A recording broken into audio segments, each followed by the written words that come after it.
Olá pessoal, tudo bem? Eu sou o Eliseu aqui do Trilha da Aprovação e eu quero mostrar para você um pouco da nossa mentoria.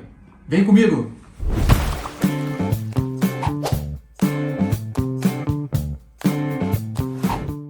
Bom, a aula de hoje, como eu disse, atos e poderes administrativos, a aula que pega ali no iniciozinho, né, como a Cristina falou, né, partezinha chata, muito assunto e tal, é verdade, né, tem bastante teoria, né, mas, nossa, é muito assunto para a prova e a gente não pode deixar passar, não, tá?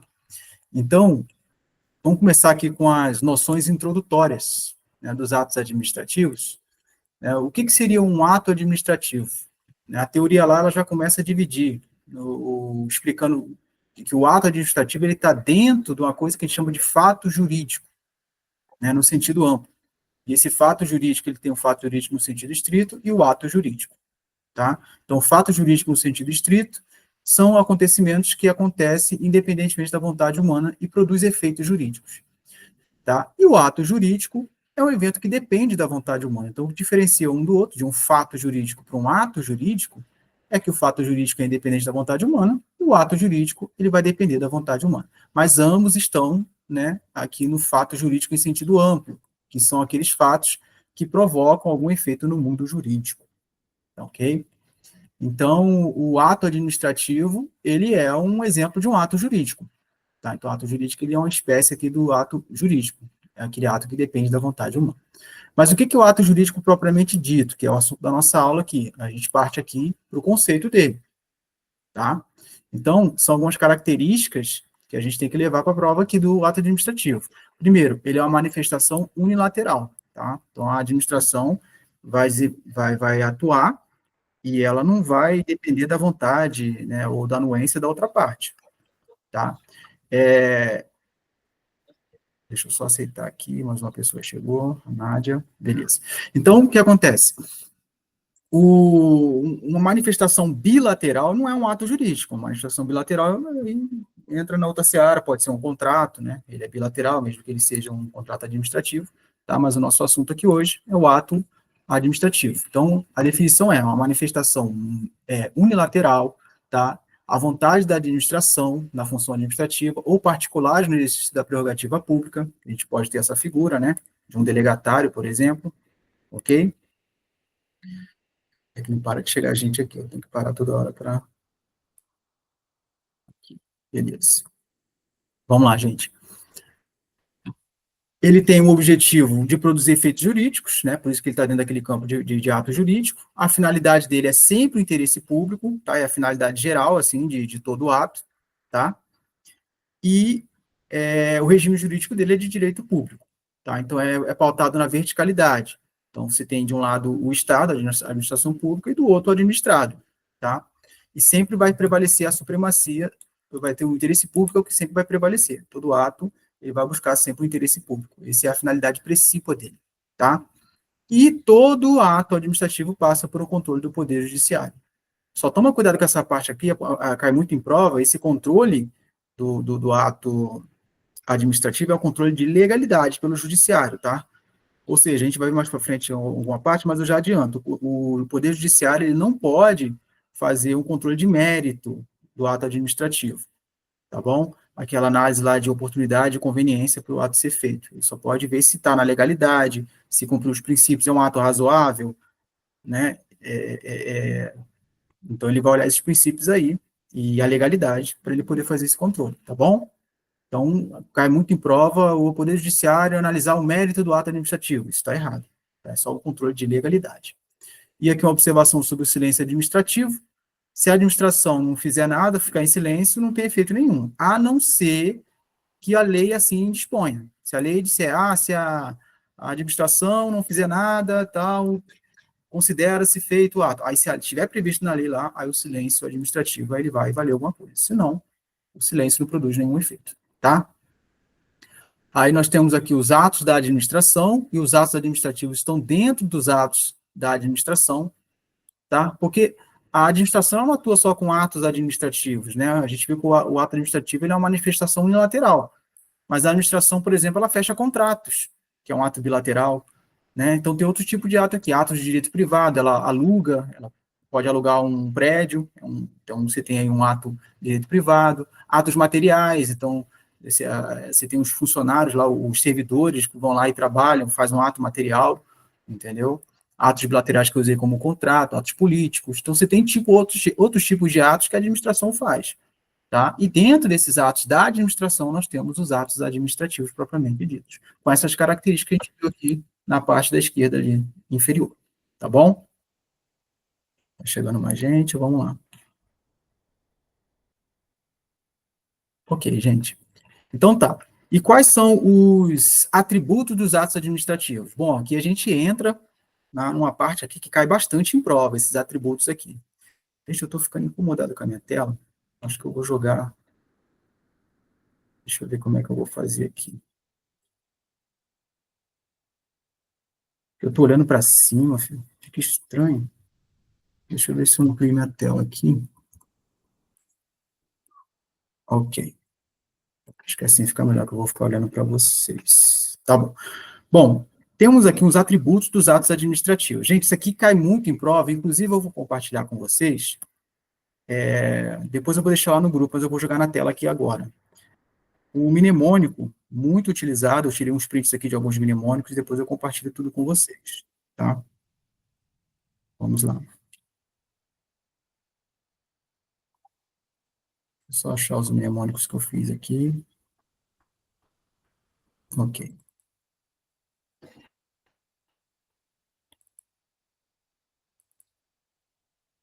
beleza.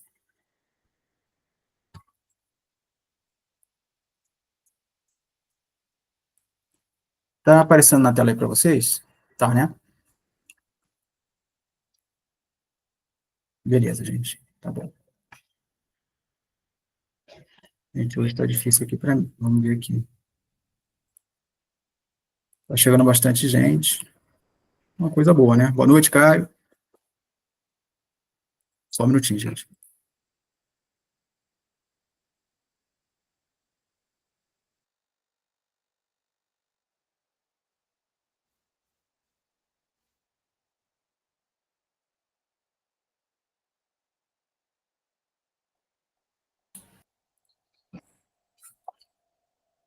Pronto, agora sim. Bom, vocês estão vendo aí na tela, né? Nós temos 4 atributos dos atos administrativos, tá? E o mnemônico é PAT. Eu gosto desse mnemônico aí, quem costuma usar é o professor Herbert Almeida, né? Ele fala que são os atributos da PAT, tá? Então, na prova, você cair atributos, lembra da PAT, que é a presunção de legitimidade, de veracidade, autoexecutoriedade, tipicidade e imperatividade, tá bom?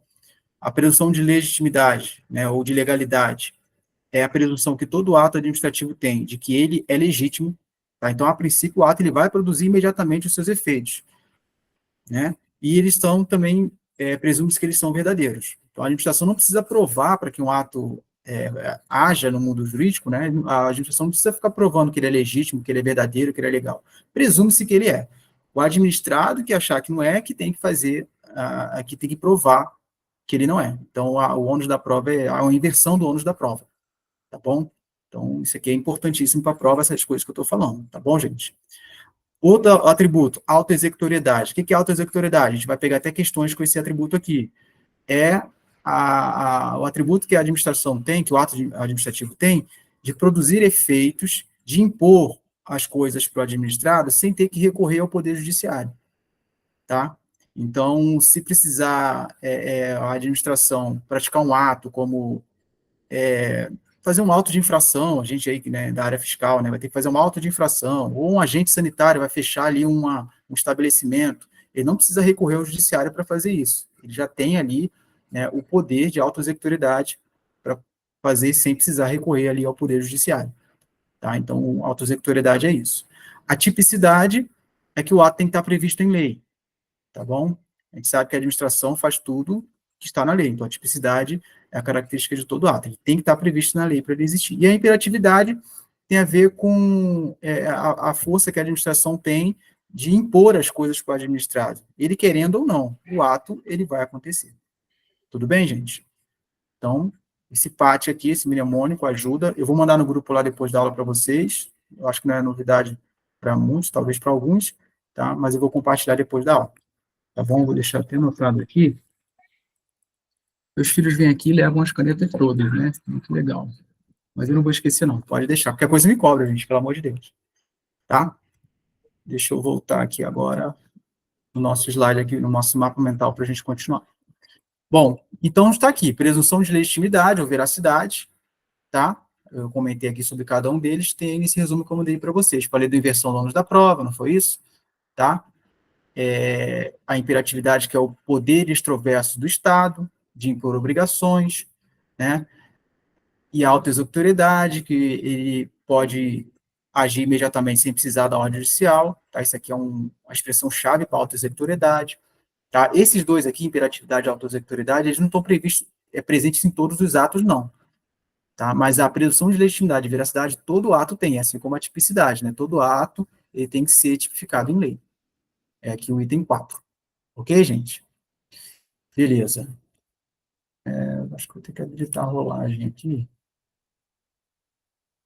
Aqui, habilitar a rolagem. Fica melhor para passar. Aí, beleza. Tá, vamos falar então sobre os elementos de formação dos atos.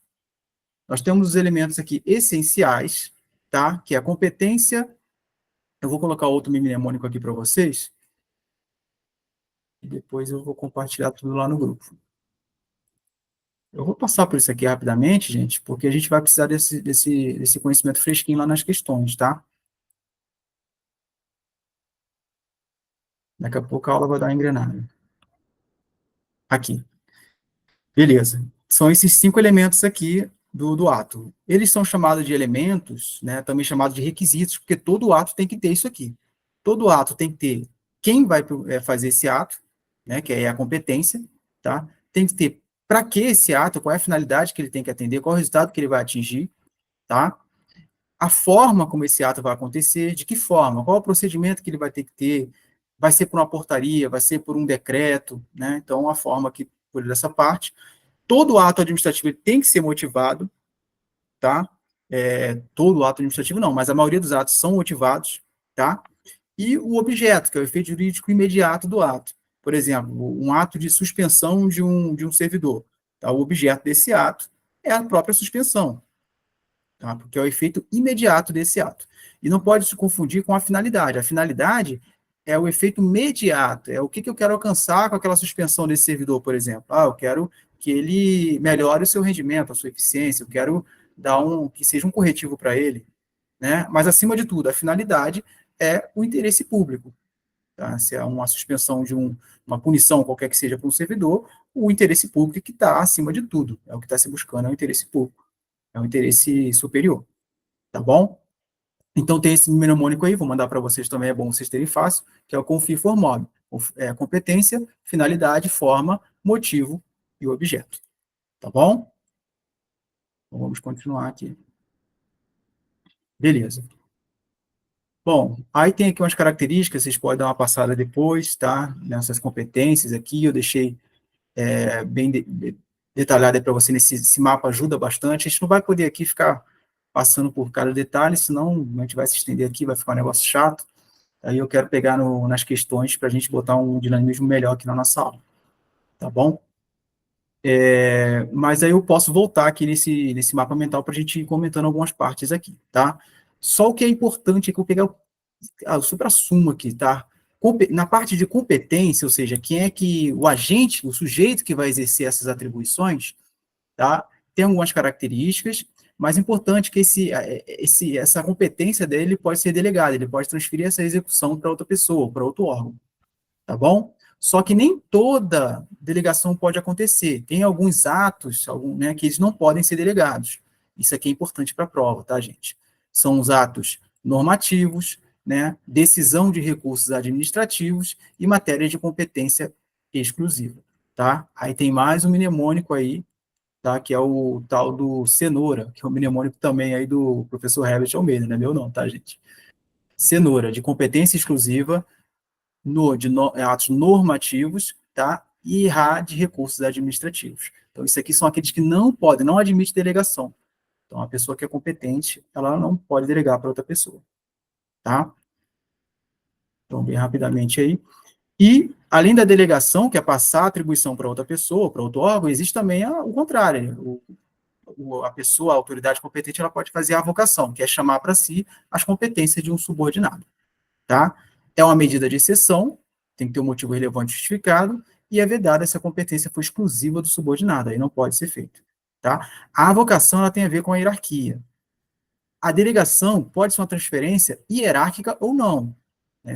Se for hierárquica, é um ato unilateral, manda para o subordinado e ele vai fazer, tá? Agora, se não for hierárquico, é um ato bilateral, ou seja, a outra parte vai ter que aceitar essa delegação. Beleza, gente? Então, essa primeira aqui da competência. A gente vai pegar questões aí e a gente vai trabalhar mais essa parte da competência aqui.